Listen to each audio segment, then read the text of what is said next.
If we take a look through history, we find it is riddled with cases and claims that have been more or less dismissed by authorities, covered up by the government, and even ridiculed to extreme measures by the public. This is as true as it was for the events that took place in Roswell, New Mexico back in 1947, as it was for the terrifying experience a bunch of students had in the land down under. Join me in this episode as we go over the case of the Westall UFO Incident of 1966.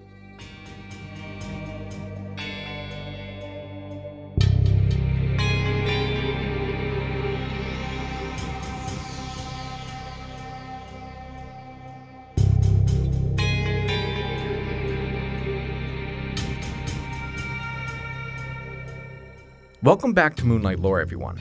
I'm your host, Jordan Hopkins. By no stretch of the imagination, the students and teachers attending the Westall High School in Melbourne, Australia on the morning of April 6th perceived it to be like any other day. The teachers were in their classrooms collecting their papers and supplies they would need for their curriculum for the day, and the students were gathering in the halls, updating their friends on their personal lives before the first bell of the day beckoned them to their respective classrooms. As a school of several hundred students, it was normal for the halls to be in such disarray each morning. Being packed full with students and teachers alike, it made the chore of rushing off to one's classroom when summoned by the morning bell a tiresome feat. This was expected, but as classes stayed relatively uneventful for most of the morning, it was when the clock struck 11, both the students and school faculty were interrupted. A boy by the name of Graham Simmons was in his science class, staring out the window, contemplating the state of his current assignment. But while he was doing so, just before he turned away from the glass, something caught his eye. At the same time, another student named Terry Peck, along with many others, were outside participating in some exercises, when all of a sudden one of the students froze and pointed upwards in disbelief. Moments later, chaos ensued, and all the children who were outside came bursting through the front doors of the school, crying and shouting at anyone who would listen. A UFO was flying directly above them. Students who were in their classrooms emerged to hear what all the commotion was about, while the teachers did their best to calm the excited and frightened students, as well as corral them back into their classrooms as the bell for recess hadn't rung yet. With a bit of disappointment, the students reluctantly filed back into their rooms, but within just a few minutes of sitting back down and returning to their learning, the bell rung and everyone jumped out of their seats once more and sprinted towards the door, eager to get a glimpse of what the others had seen. As they piled out of the twin doors that led to the school grounds outside, most were confused with what they were seeing. They thought perhaps their eyes were just playing tricks on them, but as more and more students began filtering out of their classrooms and exiting the school, everyone quickly realized this was no trick of the light. A silvery green saucer-shaped aircraft was floating silently through the sky, emitting a faint purple hue from its rear. By this time, nearly every single student in the school had emptied the building, with half of them studying the spectacle before them, while the other half was running in the direction where the strange aircraft was heading to. Every student was watching in disbelief as the UFO slowly passed over the school grounds and beyond the field of trees outside the property line that was known as the Grange Reserve, a place the students were familiar with as it was the area many would go to hang out, as well as run the paths for their cross-country exercises. Many of the students were in a panic. Some began crying profusely, believing it to be the end of the world. Others retreated back inside to the safety of the school, and there were a few who even collapsed out of fear. The chaos also gained the attention of the school's chemistry teacher, Barbara Robbins, who had found herself outside following the screams coming from the children. And when she craned her head up and saw what they were all staring at, she quickly rushed back into her classroom to grab her camera and immediately returned outside snapping photos of the saucer. The teacher who was on duty to survey the recess activities also managed to spot the saucer flying above the school. Andrew Greenwood was out with the children, watching everything unfold, completely stunned and unprepared for this scenario. When the saucer finally disappeared beyond the tree line behind the school, he spotted his colleague, Claude Miller, exit the school for a quick smoke break before the bell rung once more. Andrew excitedly rushed over to Claude to ask if he had seen the object flying above the school as well. But unfortunately, Claude had been inside during the incident and had just come out a few seconds after the UFO descended. It was at this moment, through all the running and screaming, did the teachers outside realize there were quite a few students taking off towards where the mysterious aircraft landed. They yelled and begged for them to return while they tended to those who had collapsed and fainted on the ground. But the children's adventurous spirits couldn't be deterred by empty warnings and threats of detention. They needed to see what this thing was, and they were determined to get a closer look.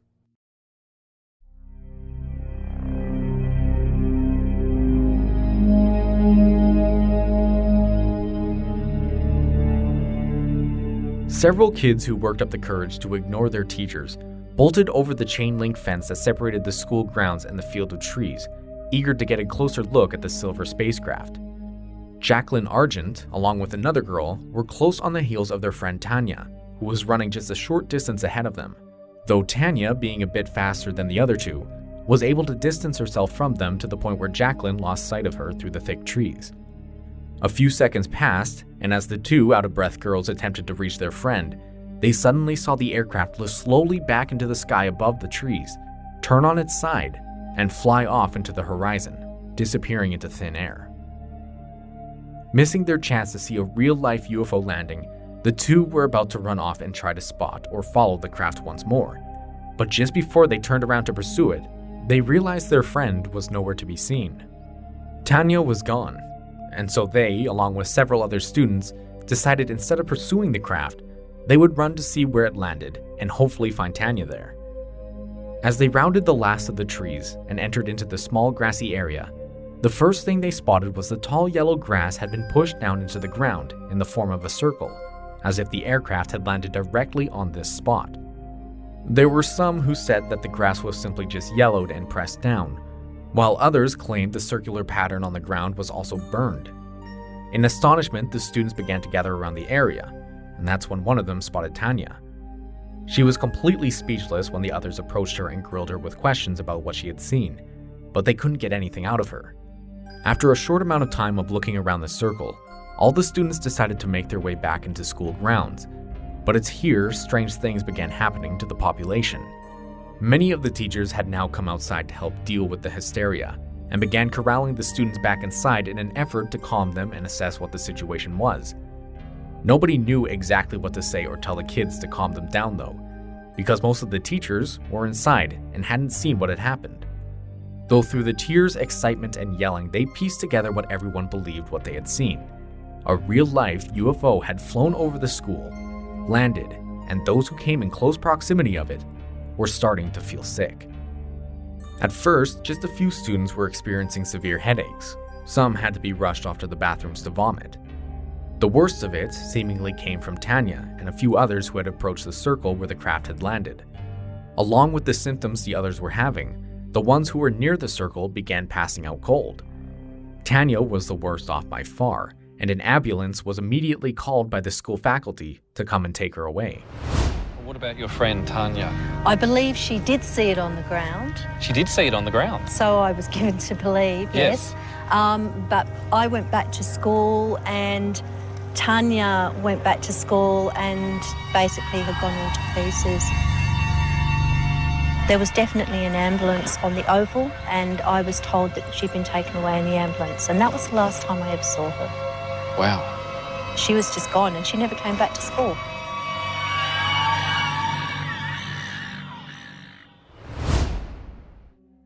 Not long after Tanya was taken away and the other students were accounted for in their classrooms, a mandatory assembly was called by the principal, and each teacher was told to escort their classes to the gymnasium for a lecture about what had happened.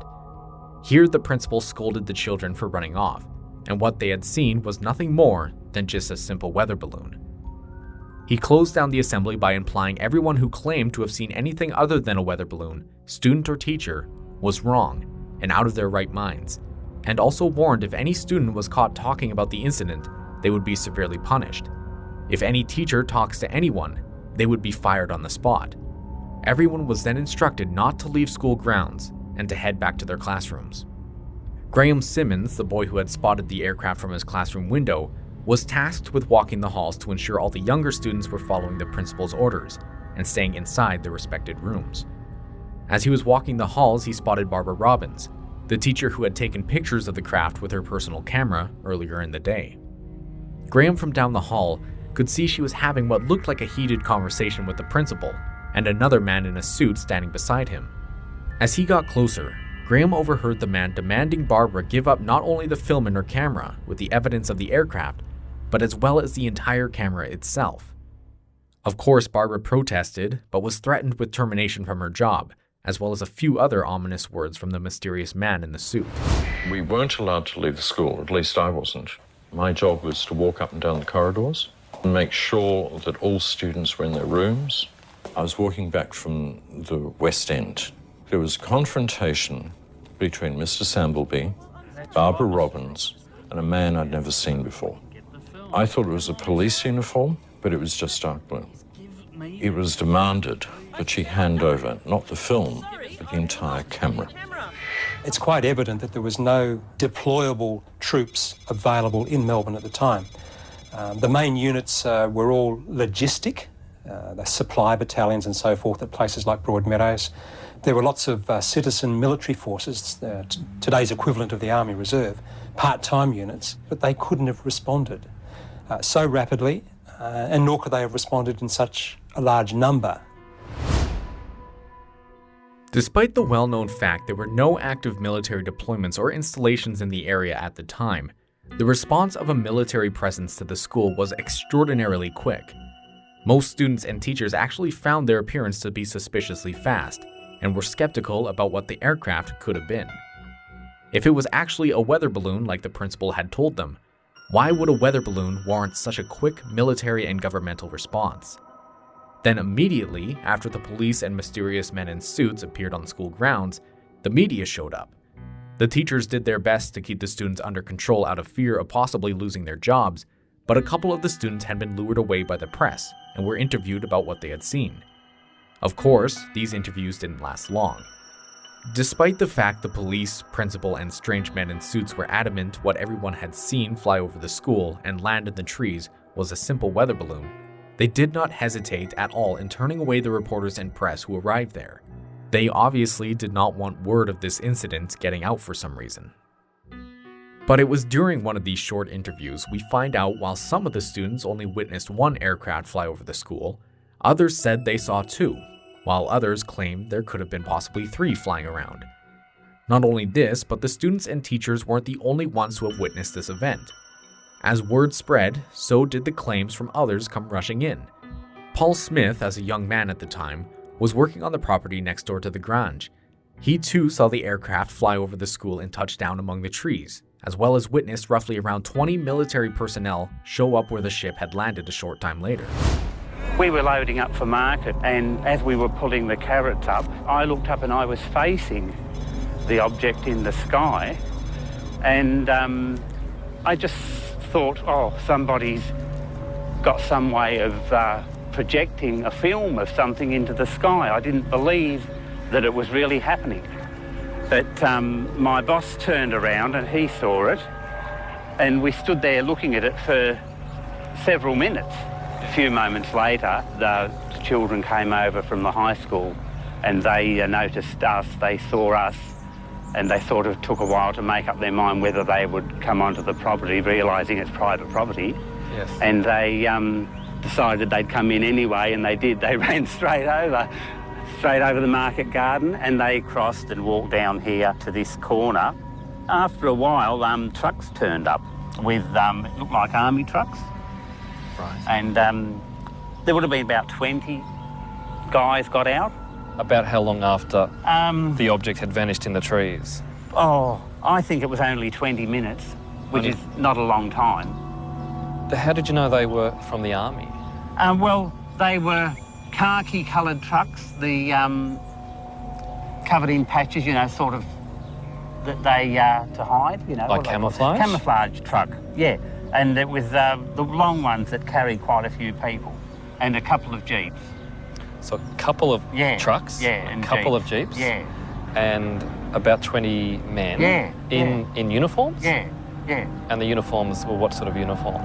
Just khaki-coloured uniforms. Just khaki? Yeah. No other, don't remember any other sort Not of... that I can remember, colours or... No. Les Medu and his younger sister also had spotted something strange going on around the Grange. Although they may not have witnessed the suspicious aircraft flying in the sky, they did confirm there was a larger than normal military presence nearby. We hid behind this tree, but fortunately this tree, the branches came down to the ground. Here we are, crouched down on our knees, and we can only look every so often as this tractor came around. He was on guard duty. This was a farmer who's decided to help out. We observed 2 army trucks, 2 men in camouflage, and 2 men in blue uniforms. We better cover this area. And it appeared that a soldier was using a metal mine detector. He's walking around, sweeping back and forth. Keep down. They'll see The us. next time I see them, they turned and they started kicking violently at the ground. The 2 officers decide then, time to come back. They come back to the truck and they were gone, and then we could enter the paddock. Les. We had no idea what we were walking into. We didn't know what those army men were doing, and all I can say, it was just, what is this? Les. To have the army there and all the rest of it, it was something important. They certainly were not Australian, because Australians were not using camouflage uniforms in those days, in the mid-60s. Nor would they have been British. But the description of the uniforms certainly matches those worn by the United States Air Force in the mid-1960s. The more and more we hear about the events of that day, clearly tells us there was something more going on than those in power wanted the public to know. Shane Ryan, the man who created the Westall 66, a suburban UFO mystery documentary, the very documentary you have been hearing clips from throughout this episode, wanted to find out the truth of what happened that day. With so many people reporting in that they had witnessed something strange in the skies over Melbourne, as well as the media attention that the event had garnered over the years, Ryan wanted to get to the bottom of it all. He had discovered just 4 days before the sighting at Westall, a man had spotted and photographed an object flying in the sky that matched the exact same description as the one flying over the high school. Then just 2 days before the Westall incident, a man by the name of Ron Silverman was driving in central Victoria at night when he saw a strange light display among the trees just off to the side of the road. He claimed while he was watching the lights dance across the night sky, the object that was emitting them came into view. Suddenly, Ron lost control of his car and swerved towards the object. He believed it was like his car was magnetized and was being forced towards a large tree. Luckily, he was able to steer the tires away and accelerate out of the area. The only reason why he came forth with this story was because he heard another young man had been driving that same road and had crashed and died, supposedly hitting the same exact tree he was just barely able to evade. To make matters even stranger, once the story was out that he too had seen the lights, a man from the Air Force came to visit him at his home and asked to inspect his vehicle. Ron asked him to let him know if he found anything wrong with his car, but when the man finished inspecting it, he just upped and left, giving no answers to why he was there or what the light could have been. They knew what I wanted to look for, and when I arrived, there was a body of files there that consisted of a couple of very large postal sacks. I kept requesting more and more files, and ultimately I got to a point where I examined a continuity of files that satisfied me that I was seeing a comprehensive picture of the RWF investigation at that time. I had a shopping list of things that I was focused on, and one of the key cases that I wanted to find out about was the Westall case. And surprising, with the rest of the shopping list, I was fairly successful, but the Westall case, given that there seemed to be literally at least hundreds of people involved with it that had media attention at the time, there appeared to be evidence that there was a military investigation at the time, there was no Westall file. The disclosure team was between about 6 and 9 people over the years. As you can imagine, a 4 or 5 year project, as it turned out, needed quite a lot of effort. Literally was looking through hundreds and hundreds of file titles, maybe even thousands in the end. Along the way, we were always looking for files on the Westall incident from '66. We started off with the Air Force, but within the Department of Defence, we also checked out files belonging to the Air Board, unit files from Air Force bases, former Department of Civil Aviation, Air Safety Bureau, CSIRO, intelligence files, ASIO. But the net result is we found nothing in this mammoth volume of government documentation, which would even begin to be a hint that there was something about Westall in the government files. So amazingly, we drew a blank. The Westall UFO incident was experienced by hundreds of people. It was a real event that happened, but yet there's very little records that talk about it. Sure, we have eyewitness testimonies as well as media reports, but what researchers and investigators really want are the government reports showing exactly what the military and police were investigating that day in April. With all the different witnesses claiming the same thing, that they saw strange men in uniforms and military trucks responding to the incident, there should have been at least one file on record about their actions there that day. The fact that there are none suggests to us something was being covered up. Then when we came to the area where we'd gone through the paddock, Yes. there was the Air Force of the Army, a whole group of them there, stopping us from going through into the paddock. Don't come near this in this area, and we just headed off back home. And did they give you any reason No. why you couldn't come through? No, there were vehicles on the paddock, and they had some sort of instrument which at the time I thought looked like Geiger counters. The strong memory I've got is what happened after that. About a week later, I decided to go back again to have another look. As soon as we got down to where the paddock started, all the grass had been cut, which was quite disturbing. Wow. So then we walked through that area to where the circles were, and when we got into the area where the circles were previously, the whole area had been burnt, destroying all evidence. Throughout the years since the incident, more and more have come forward with their own versions of that day's events. Though just like how the teachers of Westall High School were threatened with termination, those unrelated to the school who had also spoken out were threatened by some who seemed to be military agents. Some claimed they had been approached and discredited, publicly mocked, and even so far as to be threatened with life-ruining actions. Whatever they were trying to hide from the public, they were serious about it. So it leads us to the question, what were these military officials hiding? Was it an actual spaceship piloted by extraterrestrials from the deep reaches of space? Or was it something from our world that just needed to stay secret a little while longer? The idea that the military and Australian government put forward that it was just a simple weather balloon or it was just a hoax to begin with doesn't really have any legs to stand on. Hundreds of students and adults all witnessed something unknown flying through the sky. A weather balloon wouldn't fly over the school only to confuse so many people, land in a wooded area for a few minutes, then take off and immediately disappear. They just don't work that way. Then for the military and police to respond so incredibly fast and in such great numbers suggests either they were really fond of that one particular balloon, or it was something else top secret. Now, if it was extraterrestrial, there's not much to go on in regards to evidence. The best evidence we have is the claims of a few students suddenly falling ill when they approached the strange craft, as well as the circular pattern imprinted on the tall grass. A lot of stories surrounding UFO encounters around the world tell of similar circumstances of the spacecraft leaving behind a burnt circle on the ground where it lands. This then leads me to my next point. The year was 1966. From what I know, to the best of my knowledge, militaries didn't have aircraft aside from helicopters that could fly over an area, land straight down amongst a bunch of trees, then rise up vertically again and fly off at an incredible speed. So either what all these people saw was something not from our planet, or it was some unknown, experimental, top-secret aircraft that was being tested by the military. Now, this might not be as much of a stretch as some might think. Remember, this was in the middle of the Cold and Vietnam Wars.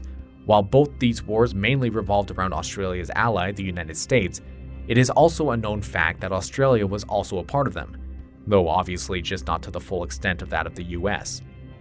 If we also consider Australia's global position in regards to these wars, as well as the past war of World War II, we know that the American military had troops stationed there, ready for deployment. Remember back in one of the clips I shared from the documentary, Lieutenant Colonel Neil Smith, a military historian, mentions he did not believe the uniformed men seen by the eyewitnesses to match the Australian or British Air Force uniforms used in the 60s, but according to those eyewitness accounts, the men in uniform wore camouflage, which leads Smith to believe they were in fact Americans because that's what Americans wore at the time. This then leads us to wonder what the American military might have been doing here at Westall when the supposed alien spacecraft landed. Did they somehow know about it before the Australian military and wanted to keep it a secret from them? If so, it maybe would make sense why they went to such great lengths to pressure eyewitnesses and the media to stay quiet. This might also explain why there was zero records or files found regarding the Westall UFO case, because the Australians never got a chance to investigate it themselves, only the Americans had. Now, the idea brought forward by many skeptics seemed to suggest more than anything is the American military or Australian military, it doesn't really matter which one for this scenario, is they were simply testing top-of-the-line aircraft yet to be announced or even used in war yet. You asked me whether an R&D establishment would destroy evidence. Yes, of course they would. Bearing in mind that in the 1960s, Australia had great success financially with some of their pilotless target aircraft. Information related to some of these sorts of projects, if it was to be released to the wrong party, then it would have very adverse effects on Australia from a financial point of view. Any surviving documentation would be in Defence Central somewhere, but also probably overseas with the Ally. And there may even not be anything left in Australia, because bearing in mind it would have been very highly classified and could well have been destroyed, as so much of that sort of record is after a period of time. So perhaps instead of an alien spaceship like so many wanted to believe, maybe it was just a government project that was top secret to the public. This would also explain why perhaps there is zero government documents or files regarding the incident at Westall. This might also explain why Barbara Robin's camera was confiscated by one of the strange men who visited the school that day. They didn't want the images of this thing to get out. Then this brings me to my next point. UFO stands for Unidentified Flying Object. This leaves it open to a plethora of possibilities of what it could have been that flew over Westall. It doesn't necessarily need to be a spaceship. To the untrained eyes of school children, they may not fully recognize what they were seeing in the sky. It could have just been a new type of plane or military equipment. During the 50s, 60s, and 70s, there was a huge spike of entertainment popularity that focused around little green men from outer space. It is perfectly plausible to believe these children witnessed something in the sky, and thanks to the media's influence over them, connected this strange object with the fantastic idea that they were being visited by extraterrestrials like so many wanted to believe. Misidentification of strange lights, flying objects, and creatures in the woods have been happening for all of recorded history. For this incident to be a misidentification of something of this world, it just seems more likely. However, I will concede many of the students who witnessed the craft hold true to this day that it was an authentic UFO of extraterrestrial origin. Some have sketched drawings, went on local news programs to discuss what they had seen, and from what we've heard, appeared on documentaries in support of the idea that what they saw was truly an alien craft. While some seem to either not want to talk about it or have completely flushed it out of their minds in the hopes of forgetting, there are still those believers who hold firm to what they say. To this day, over 50 years later, this is still a baffling mystery shrouded by conspiracy. We don't know the truth about what happened there. All we know is that hundreds of people saw something in the sky over Westall, and this event became known as one of Australia's most famous and largest sighting of an unidentified flying object.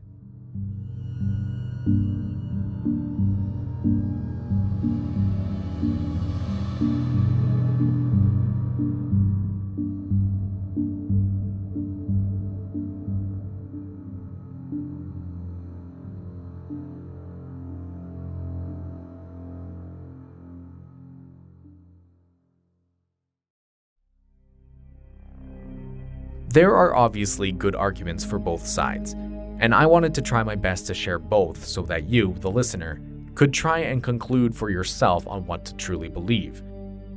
But it's hard, because as much as I want to believe it was some aliens out on a joyride, and also believe those who had held firm to the idea that what they saw was an alien spacecraft, I still can't dismiss the skeptical side of things as well.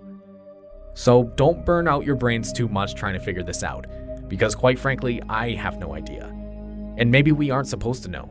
That's what makes this mystery so unique. Despite all the eyewitnesses, all the supposed stories, and even the lack of evidence is pretty telling, when no files on the Westall case showed up, there are still very good skeptical points that lean into the direction that whatever happened there was explainable, but was simply a secret. But that's the frustrating thing about conspiracies. You never really know what to believe for sure. which is why I tend to keep my distance from them. The Westall UFO incident is just too interesting not to talk about, though. Whether you're a believer, skeptic, or just undecided, it certainly makes for a good story to share. Hopefully one day, though, those who experienced that event back in '66 will eventually get the closure they've been needing for the past several decades. That's my hope for them. If you enjoyed this episode and are looking for more Moonlight Lore content, be sure to head on over to moonlightlore.com. It's a one-stop shop for all things about the podcast, where you can find pictures, information, news, all the episodes, and even a way to support the show. If you are able, please consider donating to the Moonlight Lore Patreon. Any amount helps, and all proceeds goes to helping manage the costs that come with creating the show. That includes new recording equipment, hosting fees, website costs, and software subscription, just to name the big ones. But by donating, you'll also gain access to special bonuses. For example, for the low donation of only $5 a month, you will gain access to monthly episodes I do there. I already have the first one up, so here's a little bit of a clip to hear what it's like.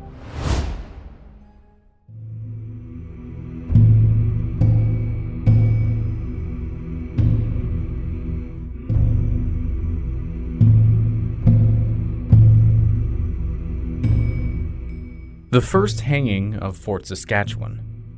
It's not necessarily a piece of history commonly talked about. Hangings in general are a grim affair and have been abolished in Canada since 1962. It is a piece of history we tend to shy away from, but the first hanging in the fort here in Alberta was one that stood out among most others for its uniqueness. Typically, when we think of a hanging, we think of the one sentenced to death, who they are and what they've done. But the reason we're talking about this particular hanging today is because while most hangings are meant for executing people, this one was meant for executing a monster. Join me in this episode as we learn about the time when the Northwest Mounted Police executed a Wendigo.